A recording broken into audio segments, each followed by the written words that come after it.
hindi talaga ako magsawang alagaan mga idol yung aking buong pamilya.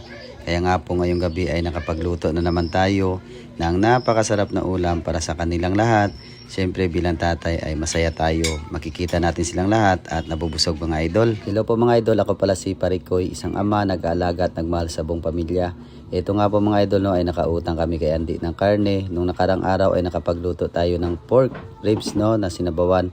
At ngayon may sobra pa naman ay bumili ako ng gulay tulad ng repolyo at pichay. At pagkadating ko sa amin mga idol, ang saya talaga ng kaibigan ni Mikmik. Sila na rin po nagdala ng binili ko. At si Mikmik rin nagpasaan ng bigas na binili ko ng 3 kilo. Ang saya talaga ng mga batang yan mga idol kapag makita na nila si Parikoy na dumadating na galing sa trabaho. At yan pala yung karne natin na napakaganda. Salamat pala kay Andy na nakautang tayo mga idol. Kasi nga po ngayong gabi ay magsabaw tayo ng putserong bili.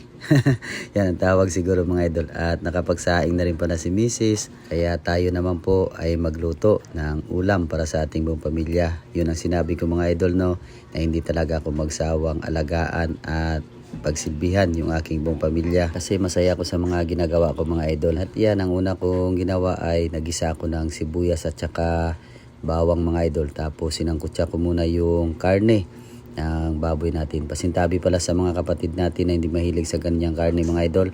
At pagkatapos ng ilang minuto sa pagsasangkutsa mga idol ay nilagyan ko na pa rin ng tubig ng 2 baso. At pagkatapos ay sinunod ko na rin po yung saging na saba at isang pirasong siling espada at pamintang pino. At salamat pala sa lahat ng mga bagong followers. Welcome po kayo dito sa amin. At ito na, nagkukulay verde mga idol, yung gulay natin na pichay. At naulay pala yung mga idol, yung kamatis. Kaya nilagay ko ng kamatis dyan. At siyempre ito na rin ang napakasustansyang repolyo. Isa din yan sa paborito ko at paborito rin ng aking anak mga idol na si Ate Kikay. At nagdagdag na rin ako ng pampalasa. Yan, at 2 kamay ng asin. Yan, para tamtaman lang. Masarap mga idol kapag sakto lang talaga yung sabaw. Huwag talaga sobrang dami. Tingnan po ninyo. Kahit ako mga idol habang nagluluto dyan ay napakabango kasi napakabango ng saging na saba. At ngayon ay tinikman ko na mga idol yung aking niluto at sobrang sarap. Muntik pa tayong mapaso sa labi. Pagkatapos ng ilang minuto mga idol ay ito na, nakapagsandok na si Mrs. Meron din tayong bagong gata, tawag dyan sa amin. Kain po tayo mga idol. Lord, salamat sa pagkaon, sa gracias, gihatag nimo sa mua, Lord. Amen. Tara po mga idol, samahan niyo po kami sa aming hapunan. Napakasarap po. At ngayon bilang tatay ay masaya tayo mga idol na nakapagluto po tayo ng masarap na ulam sa ating buong pamilya.